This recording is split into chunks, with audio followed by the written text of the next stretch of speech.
Hi అండి. ఈరోజు కందిపప్పుతో పల్చగా పప్పు చేస్తున్నాను. దీని పేరు దాల్ తడక అంటారండి. గ్లాస్తో 2.5 గ్లాసులు కందిపప్పు వేస్తున్నాను. కడిగి ఒక అరగంట సేపు నానబెట్టుకోవాలి. ఈ గ్లాస్తో కందిపప్పు 2.5 గ్లాసులు వేసాను. కడిగి అరగంట సేపు అట్టి పెట్టుకున్నాను. పసుపు వేస్తున్నాను.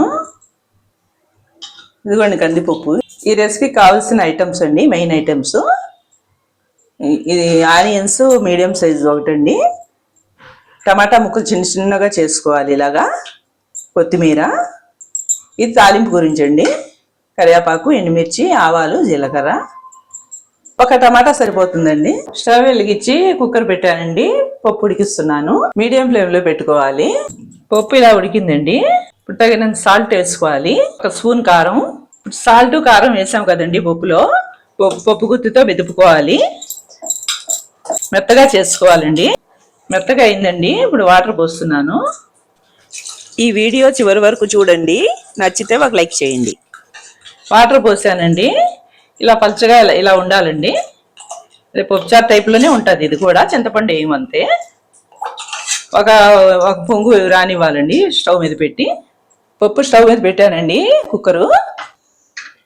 ఇది కాస్త మరగాలి. ఈ లోపు తాలింపు తయారు చేసుకుందాం. స్టవ్ వెలిగించి ప్యాన్ పెట్టాను. ఆయిల్ పోస్తున్నానండి.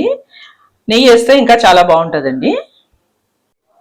తాలింపు కోసం అండి కరివేపాకు, ఎండుమిరపకాయలు, ఆవాలు, జీలకర్ర, వెల్లుల్లి రెబ్బలు కొంచెం దంచి పెట్టాను. ఇప్పుడు వేసేస్తున్నానండి. ఇది వేయించుకోవాలి. తాలింపు వేగిందండి. కొంచెం ఇంగువ వేస్తున్నాను.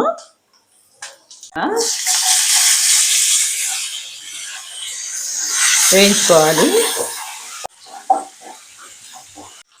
ఇలా వేయించుకుంటే సరిపోతుంది, ఎక్కువ వేయించుకోకూడదు. ఇప్పుడు టమాటా ముక్కలు వేస్తున్నాను. ఇవి కూడా కొద్దిగా వేయించేసుకోవాలి. ఇవి మగ్గాలండి టమాటా ముక్కలు.